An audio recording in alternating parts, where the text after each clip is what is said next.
the feelings that come with like having cancer and going through cancer treatment, especially at a younger age. It's very complex and it's kind of hard to explain to people, like, unless you've been through it.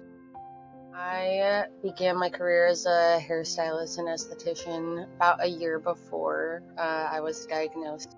I'm also passionate about coaching. I coach a high school dance team, and so that is where I invest a lot of my energy. On the right side of my tongue, I had what I thought was just like a small wound. It kind of just started out as like a little bit of a cut. I suffer from TMJ, so I have like a lot of teeth clenching even before all of this. And so I just figured, because I was kind of like stressed at the time, that I was probably clenching and like rubbing my tongue a lot on my teeth. I was having some weight loss, and again, I was kind of just attributing that to stress in the beginning, and then I kind of started like realizing that it was kind of happening pretty quickly.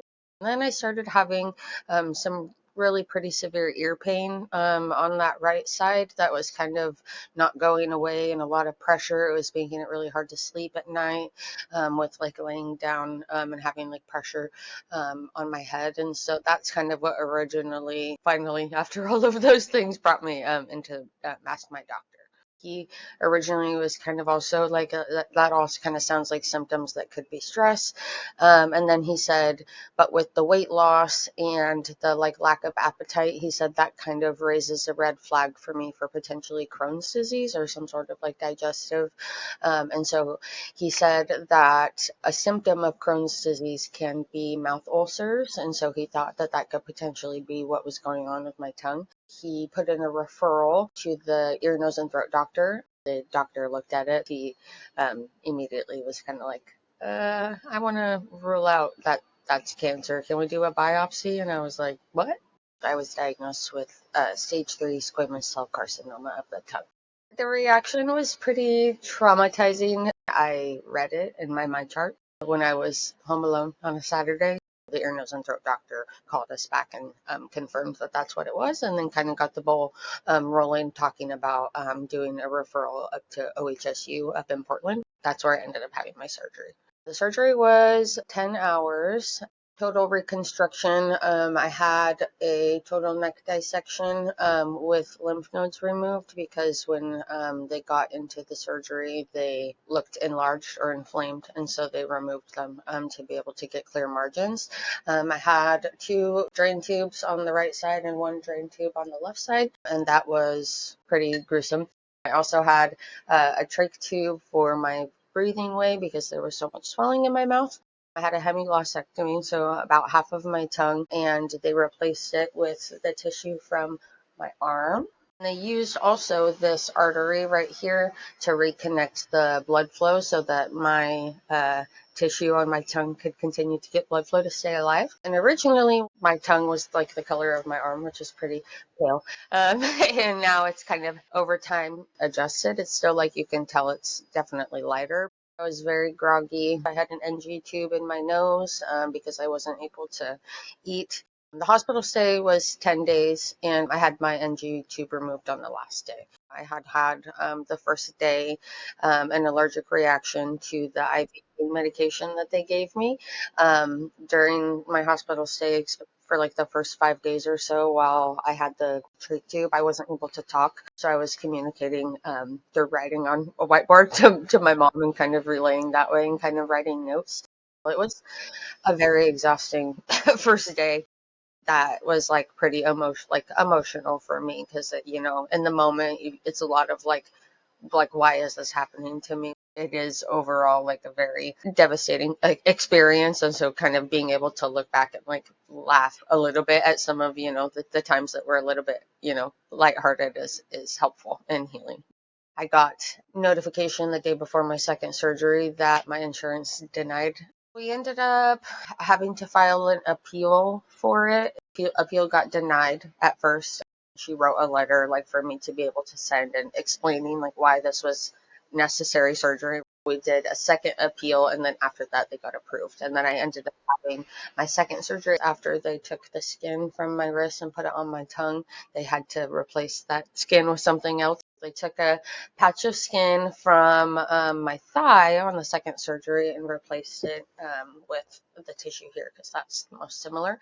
I did 30 rounds of radiation. It was every day, 5 days a week for 6 weeks. It's anxiety inducing. You go in for your original appointment and they fit you for the mask, which you have to wear every day, and they bolt you down to the table, and it's pretty much as tight as your skin. There's little holes in it that you can kind of breathe through, and then a mouthpiece that goes inside of your mouth. The first couple of days, it was really stressful and felt scary, but there wasn't really any physical side effects right away. So I'm like, okay, maybe I got, like, this isn't as bad as surgery. Maybe I got this. And then, kind of you get through the first couple of weeks and you're like, okay, I'm starting to feel a little tired, but like it's not so bad. And then it's like by that third week through the sixth week, it kind of just really quickly it like goes downhill. Over my entire cancer journey, I lost about 85 pounds. That was in a fairly short period of time, and so I was feeling really pretty puny, frail, just very weak and overall in general. I did by like the 4th to 6th week start to get pretty significant burns on my neck, which my doctor did give me a cream to kind of help with it. But if you're getting it like hit with a laser every single day for 30 days, it starts to really, take effect over time. And that was happening also inside of my mouth. And so that was kind of also contributing to the weight loss because you have to eat to like continue to stay sustained, and that's hard to do when you have blisters and burns and peeling skin and just not fun stuff. That was pretty tough. And then fatigue. Your bones feel like you're dragging metal kind of fatigue. Like it's really hard to even like stand up to go to the bathroom because you're so tired. And I have stairs at my apartment, and so doing that, every day to go to treatment, it started to get really, really tough towards the end. I just pushed through and tried to like maintain. I was drinking a lot of like very high calorie shakes to kind of like supplement, lots of smoothies, lots of ice cream to try to keep on, maintaining or trying to lose very little weight at a time. And so that was hard. People talk a lot about like how isolating cancer can be and how isolating like treatment in particular can be.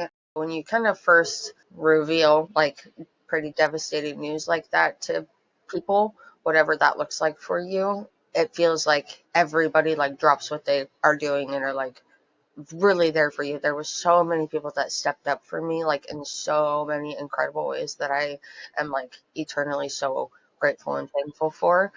But there's also this time period when that starts to kind of quiet down a little bit, and like you're still moving through the motions and going through these changes, and everybody still cares, everybody still reaches out, but everybody also goes about their own lives. I cried most mornings before I had to go.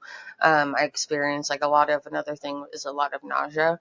And so that I would be like crying and like gagging and being like, I don't want to go. And my mom would be like, honey, you have to. Like, it was pretty much like the people around me, like literally like scooped me up and picked me up and made me go.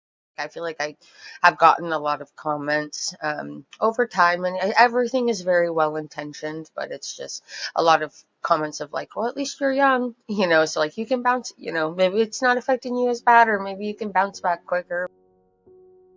I don't fit the typical criteria for what this cancer is usually, who this cancer is usually found in. My surgeon explained to me that it historically is typically found in people who are 55 and older, people who have smoked for a really long time, whatever. There's other like benefactors, but it is something that is becoming more and more common in young people. I really didn't have it in me to like be excited about finishing just because of like how tired I was. Being able to ring the bell for like completion was like a big sigh of relief that I could just like go home and sleep for the next week and not have to get up for an appointment the next day. I'm a year out. In the beginning, it was really rough. I returned back to work about a month and a half after I completed treatment.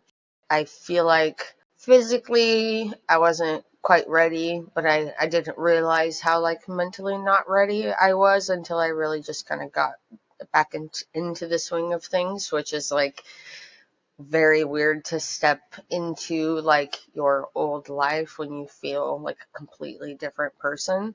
And so definitely in the beginning, especially with like what I do for work as being hair, like that's a lot of like standing, a lot of using your arms. I did a lot of physical therapy to be able to like regain strength in my shoulders, because when they did the reconstruction, like all of this was very, very, very weak. And so having to kind of rebuild my stamina in that way. I was also trying to, heal my heart during that time too, and not just my body. And also attending, speech therapy once a week, physical therapy for my arms once a week, and then also lymphedema therapy once a week. It was like so many appointments, it just felt like at the time, for my energy level, there wasn't enough hours in the day to be like doing all of the things, and also resting and like giving myself permission to rest and not being, upset with myself. I feel like I did a lot of like comparing to my abilities before, which was really hard, like not being able to see as many people in a day, not being able to work as long of days. I was to the point where like I was feeling really pretty mentally bad. I got myself into therapy. I enrolled myself in a intensive outpatient therapy program, which was 10 hours of therapy a week. It was a lot. And that was for, I think I did that for about 2 months. And that was pretty life changing for me to be able to kind of rebuild, really starting to lean into acts of mindfulness during that whole entire time, like a lot of just being in my head and spending time just kind of like by myself. And so kind of finding ways for that to be more of an outlet, like journaling, yoga, like breathing exercises, all that stuff that people say is like good for you, but it's kind of like, I don't have time to do that. So it's like really carving out time to be intentional, to like find ways to be present. And also, like, I would say a big thing that's been helpful for me has been just like trying to really lean into gratitude and like finding things that I'm thankful for, because I do feel like with all of like the bumps that kind of happened in the road along the way, like I've really had to just try to like find reasons to like be happy to be alive. If you can, try to find even just like one thing to be grateful for, or like, well, even if it's just like I'm thankful for my dog, or just I'm thankful to be able to take a nap after this treatment. Like just finding any way to like just get through the day, because I know that it can be pretty dark. There was a point in time that I would get pretty like down on myself if I was like out and about or on the phone for like doctor's appointments, and people would be like, what? Or like ask me to repeat myself. And I would, it was like pretty, that part was like also pretty emotional, because it's just like, I'm trying. I did join like several online support groups. I did get connected with the Oral Cancer Foundation. I think that this was maybe the 5th year that they've done a oral cancer walk. She invited me to come and to give a speech, which was pretty cool. That's not something I would have probably like signed up to do before, but I felt it was just felt like it was meant to be. There was other survivors or family members of people who have been affected by the same thing that were there, so being able to connect a little bit more in person and kind of having that face to face was also super, super healing. Before cancer, I was a very, very like debilitatingly anxious person. Going to the grocery store was like by myself. That was scary. Playing my music too loud at a stoplight was like too scary. Like never wanting to like take up space or like draw attention or anything. And now I just live authentically however I want. Anytime that there's like the sky looks pretty, I pull over on the side of the road and get out and take a picture of it. And I don't care how many cars drive by and see me doing that, right? And like before, I would have never done that, because it's like I don't want people to see me yet, or people to look at me and be like, "What's she doing?" None of that. I now realize that like none of that stuff matters. Old me would have never, ever done this. This is literally my favorite favorite activity to do. Like I really wish that the camera could pick up just how unbelievably gorgeous that is. Thanks for watching. If you were moved by this video, we invite you to continue by watching this video here on your screen. Also, please subscribe to the Patient Story right here so you can stay up to date on our videos. Our goal is to help humanize cancer and help you feel less alone.